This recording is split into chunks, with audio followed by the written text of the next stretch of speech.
네, 시청자 여러분 안녕하십니까. 주식상담 전화, 주상전화 어김없이 수요일에 돌아왔습니다. 여러분들의 영의정 아나운서 김세영. 아나운서 권재은입니다.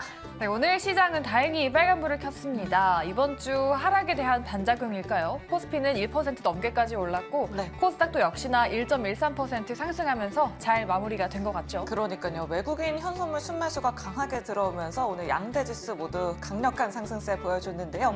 그럼에도 불구하고 내 종목은 왜 안 가지 고민되시는 분들 참 많으실 것 같습니다. 네. 그런 분들 주저하지 마시고 지금 바로 이쪽으로 연락 주시면 됩니다. 네, 전화, 문자 그리고 유튜브 창구까지 활짝 열려 있습니다. 이쪽으로 연락 주시면 되는데요. 전화번호는 02-2000-4919번이고요. 문자번호는 샵 2034입니다. 이쪽으로 고민되시는 종목명, 매수가, 비중 알려주시면 저희 전문가분들께서 도와드리고 있으니까요. 여러분들의 많은 참여 부탁드립니다. 네, 그리고 저희 종목 상담뿐만 아니라 여러분들 계좌 포트폴리오 전반적인 상담도 도와드리고 있습니다. 아래 나가고 있는 문자 메시지 그리고 메일 주소로 연락 주시면 또 세 분의 전문가분들이 이 종목은 팔아라, 이 종목은 더 사면 좋을 것 같다 냉철한 평가해 주실 테니까요. 여러분들의 많은 참여 부탁드리도록 하겠습니다. 네, 그럼 저희 수요일의 주상전화, 주식상담전화 지금 바로 출발합니다.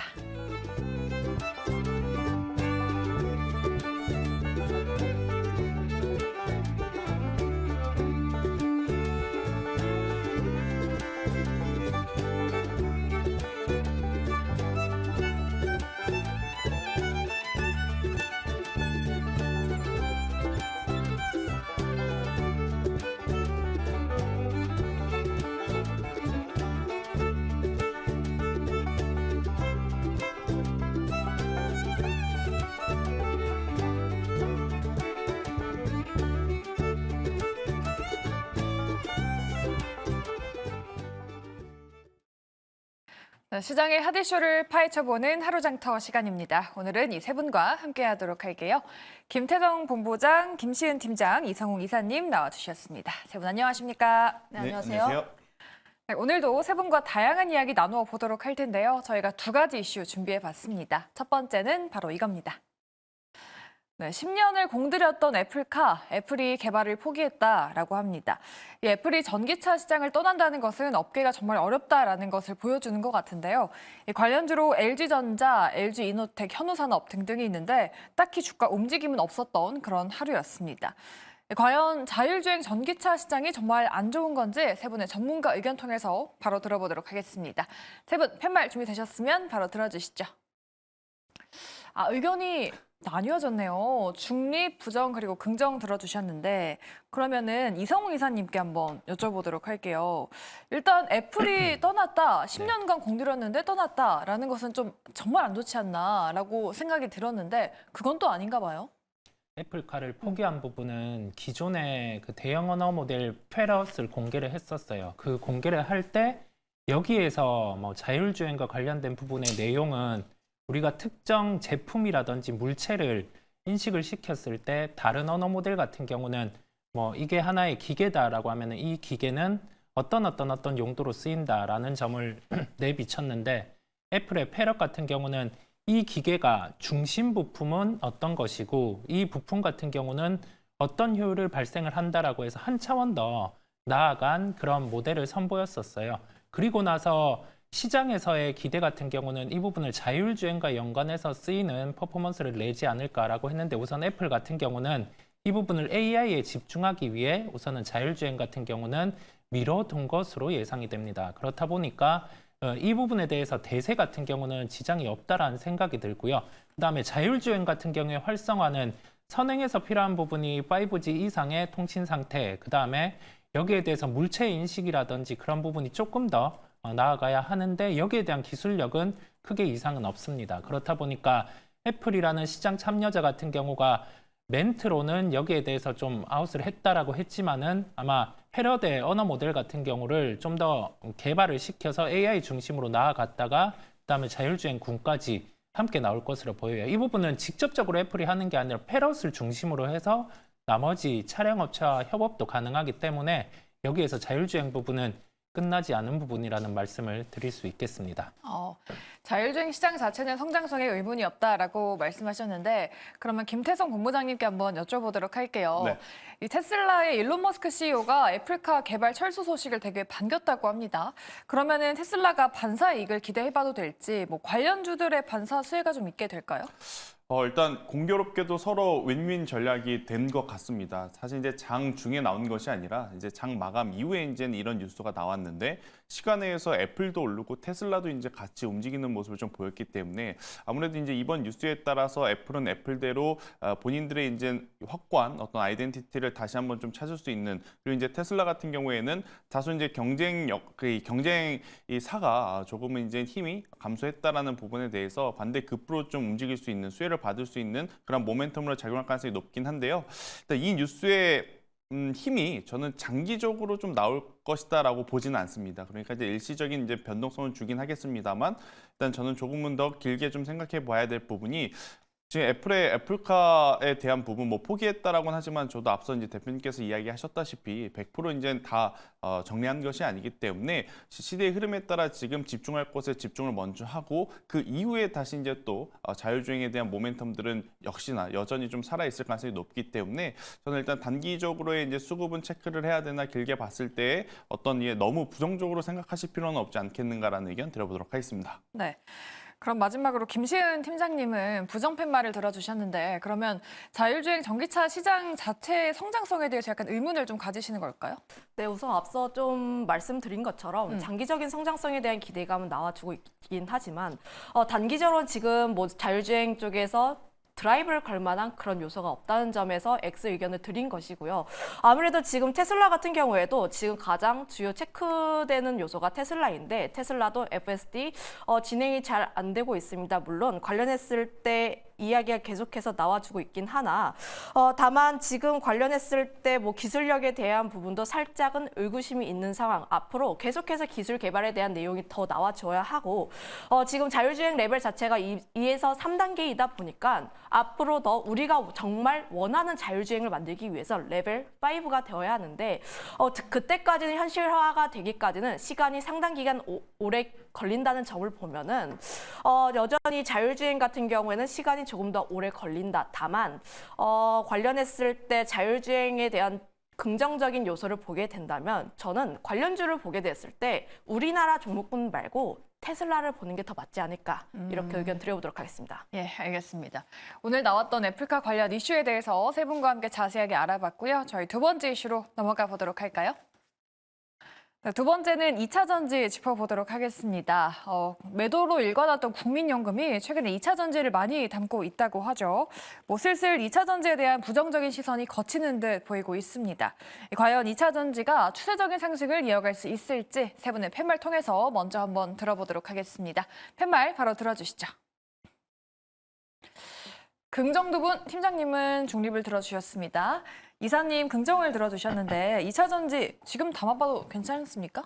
주가의 저점은 나온 것으로 생각이 들고요. 네. 이게 밸류에이션을 논하기 이전에 우리가 주요하게 2차 전지 실적에 영향을 미치는 게 뭔지 파악이 중요합니다. 이 부분은 리튬 및 광물 가격, 그다음에 전방 시장에서 전기차 생산량이 늘어나냐 여부인데 전기차에 대한 수요 같은 경우는 둔화가 되었지만은 시장의 상황 안에서 지금 리튬 가격 같은 경우가 먼저 중국의 탄산 리튬 가격이 상승이 나타났습니다. 이 부분은 어떤 요소를 내포하고 있냐라고 하면은 공급이 줄어들 수 있는 요인이고요. 먼저 환경 요인이죠.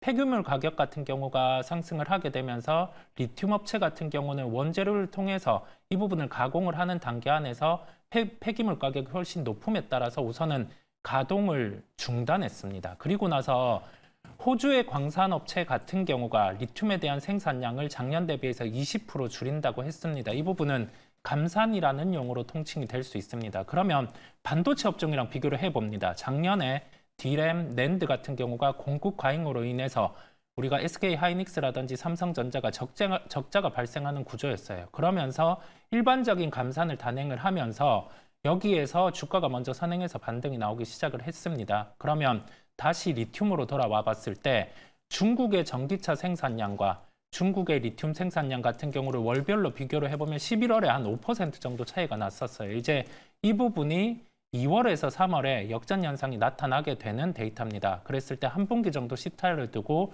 리튬 가격이 반등을 할 수 있고 여기 더해져서 감산을 시작했다는 점, 글로벌 1위에서 3위 업체가 시작을 했다는 점이기에 주가는 저점이 나왔고 지금부터 방향성 같은 경우는 그러면 속도가 붙을 수 있어야 되겠죠. 리튬에 대한 감산이 이루어졌을 때 단가가 올라오는 정도와 함께 앞단의 전기차 생산의 볼륨이 어떻게 올라오는지를 체크를 하면서 리튬 업체들은 주가가 맞춰서 움직일 수 있겠습니다.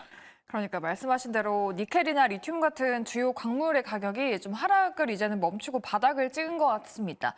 1년 이상 그동안 리튬 가격의 하락이 이어졌었는데요.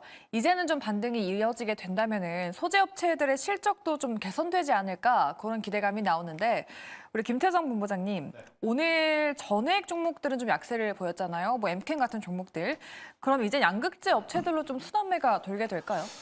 일단 이 타이밍 싸움이 아닐까라는 생각이 들어요. 사실 이제 오늘 양극재 기업들이 굉장히 좋은 모습을 보이기 이전에 앞서서도 이야기 드렸지만 애플의 애플카 철수 이슈가 2차 전지의 이제 투심을 조금 더 이제 긍정적으로 바뀌고 있는 상황에서 또 이제 어제 장 마치고 나서 또 이제 에코프로 BM이 코스피 이전 상장 이야기가 좀 나온 그런 상황이다 보니까 자연스럽게 그동안에 이제 이 가장 강했었던 쪽에서의 이제 차익 매도 물량이 나올 수밖에 없었던 구조, 그리고 이제 그 자금이 다시 이제 이 셀 쪽으로 혹은 이 소재 쪽으로 이제 돌아가면서 엔캠 같은 경우에는 고점에서 일부 차익 매도 물량이 좀 나왔다라고 좀 보여지고 있고, 반대급부로 이제 에코프로 비행 같은 경우에는 이제 조금 더 이제 낮은 가격에서 혹은 단기적으로 이제 트레이딩 수급이 들어왔다 지금 나가는 그런 과정이 아닌가라는 생각이 드는데요.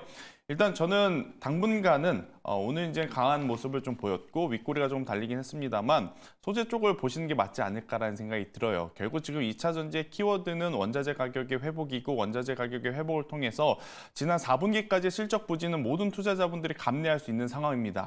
하지만 다가오는 1분기, 2분기에 정말 지난 3분기, 4분기와 같은 영업이익률, 마진율을 보인다라고 하면 그때는 2차 전지 관련주들에게는 더없이 뼈아픈 상황이 될 가능성이 높기 때문에 저는 일단 리튬 가격의 회복이 올해 상반기 소재, 그러니까 양극재 기업들 혹은 이 소재 관련 기업들의 마진율을 좀 회복시켜 줄 수 있을 가능성이 높다라고 보기 때문에요. 이쪽을 좀 챙겨보시는 게 맞지 않을까라는 의견 드려보도록 하겠습니다. 네, 그럼 종목으로 더 자세하게 한번 들어가 볼게요. 에코프로 BM은 코스피 이전 상장 계획이 가시화가 됐고 에코프로는 액면 분할을 한다고 합니다. 두 종목 다 오늘 장 급등했는데 윗꼬리를 좀 길게 달고 마감이 됐습니다.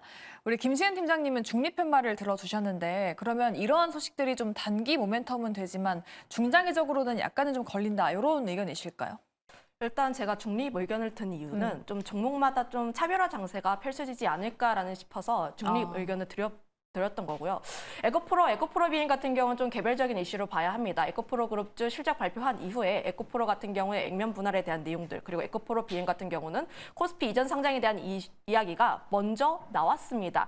오늘 윗꼬리를 살짝 단 이유가 이미 1차적으로 시세를 분출했고 기대감도 어느 정도 알고 있었던 상황에서 다시 한번 공시가 나왔기 때문에 일부 상승 동력을 약간 그 윗꼬리를 살짝 달았다라고 보시면 좋을 것 같은데 다만 앞으로 좀 이런 개별적인 이슈가 있었던 쪽에서의 상승력은 추가적으로 더 나올 수 있다라고 보여지고 있어서 단기적으로 에코프로 그룹주 같은 경우는 추가적으로 조금 더 움직이지 않을까. 다만 에코프로 비행 같은 경우가 주총 거치고 좀 코스피 이전 상장에 대한 이야기를 좀 더 하고 하면은 시간이 좀 더 오래 걸립니다.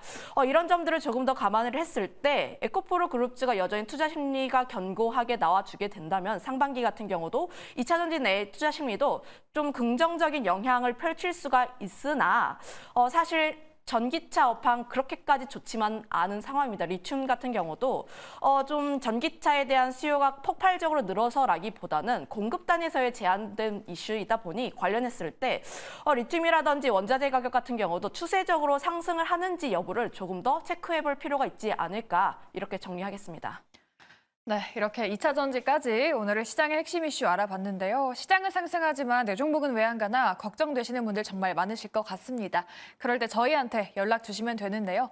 아래 나가고 있는 전화 그리고 문자 번호로 연락 주시면 저희가 또 친절하게 상담 도와드리고 있으니까요. 여러분들의 많은 참여 부탁드리도록 하겠습니다. 네, 그럼 저희 바로 이어서 시간의 특징주 알아보도록 할 텐데요. 지금 움직이고 있는 종목들 어떤 것들이 있는지 특징주들 바로 만나보시죠. 네, 시간의 특징주 5가지 체크해 보도록 하겠습니다. 전일 미국 증시에서 바이오 기업 바이킹 세러퓨틱스의 주가가 130% 넘게 폭등하기도 했었죠. 임상 성공 소식을 밝혔었는데요. 이 호재 한국 BNC가 그대로 이어받았습니다. 이 비만 치료제 물질 공동 연구와 상용화 계약을 체결했다고 밝히면서 정규장에서 13% 급등했는데요. 시간의 거래에서도 상승률 상위 종목에 이렇게 올라와 있습니다. 또 반도체 장비주들도 대거 올라와 있는데요. 오늘 4에서 5%대로 상승했던 엑시콤, 네오셈 같은 반도체 장비주 시간의 거래에서도 좋은 움직임 보여주고 있고요.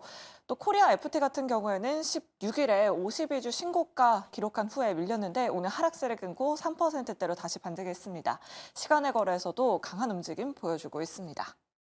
이 밖에도 가상화폐 관련주 하나투자증권, 우리기술투자도 강하게 올라주고 있고요. 위지트 같은 종목들도 상승률 상위 종목에 눈에 띕니다. 자, 그럼 가장 먼저 한국 BNC부터 확인해 보도록 하겠습니다. 오늘 급등세 보여준 데 이어서 시간의 거래에서도 현재 상승 구간에 들어섰습니다. 일단 미국 증시에서 비만 치료 관련 기업인 바이킹 세러퓨틱스가 임상 승인 소식과 함께 130% 급등세를 보였고 국내 증시에서도 오늘 한국 BNC가 개별 이슈로 두 자릿수대 상승했는데요. 김시은 팀장님께 한번 여쭤보도록 할게요. 내일 시장에서도 이 한국 BNC 주가 흐름 주목해봐도 괜찮을까요? 아무래도 지금 시장 자체가 비만 치료제에 대한 관심이 굉장히 많습니다. 지금 관련했을 때 미국 시장도 그렇고 우리나라 시장도 그렇고 비만 치료제 같은 경우에 수요가 굉장히 많아서 공급이 달린 상황이다 보니 관련했을 때 기대감은 계속해서 모아질 수 있는 구간이라고 보시면 좋을 것 같고요. 다만 이 기업이 실제로 실적과 연관이 되는지 여부는 잘 모르겠습니다. 그럼에도 불구하고 차트적인 부분에서 봤을 때 거래량 동반에서 굉장히 크게 상승한 부분이 있다 보니 추가적인 상승은 가능한 구간이다라고 보여지고 있는 모습 보여주겠습니다. 네, 알겠습니다. 한국 BNC 내일 시장에서도 관심 있게 지켜보시면 좋을 것 같고요. 또 코리아 FT도 다시 한번 달려주고 있습니다. 이 부분은 김태성 본부장님께 한번 여쭤보도록 할게요. 최근에 하이브리드 자동차에 대한 관심이 뜨거워지면서 떠올랐던 종목인데 네. 최근 좀 조정이 되고 나왔었잖아요. 장 마감 후에 실적도 잘 나왔다라고 하는데 지금 저점 매수할 만한 종목일까요? 저는 충분히 코리아 FT 같은 경우에는 우리가 이제 시간을 두고 계속 이제 관심을 좀 가져봐야 되는 기업이 아닐까라는 생각이 듭니다. 일단 현대차, 기아가 작년 한 해 동안 엄청난 실적을 내매 있어서 가장 중요했던 부분은 기존의 내연차 그리고 전기차 이 부분도 물론 중요했지만 그 사이에 가교 역할을 했었던 하이브리드 차의 판매량이 굉장히 좋았었다라는 이야기가 있었고 또 이제 다가오는 해에 기아도 그렇고 현대도 그렇고 EV 차에 대한 투자는 여전히 지속할 거고 대신 여기에 하이브리드 차량의 이제 모델을 조금 더 이제 공격적으로 늘리겠다라는 이야기를 했습니다. 그 이야기인즉 하이브리드 차량의 판매량에 굉장히 큰 기대를 갖고 있고 또 내연기관보다 아마 시청자분들이 더 잘 아시겠지만 하이브리드 차량이 판매가가 높습니다. 그러니까 높다라는 것은 당연히 하이브리드 부품 같은 경우 다른 부품들보다 더 높은 마진율을 좀 챙겨갈 수 있다라는 부분이 있기 때문에 저는 코리아 FT 같은 경우에는 최근에 이제 먼저 움직였다가 일단 차익 매도 물량이 나오고 있는 구간에서 굉장히 좋은 실적을 한 번 더 시장에서 확인을 시켜줬기 때문에 현재 구간에서 이제 저점 매수 혹은 조정시 매수 전략은 그대로 유효하지 않을까라는 의견 한번 드려보도록 하겠습니다.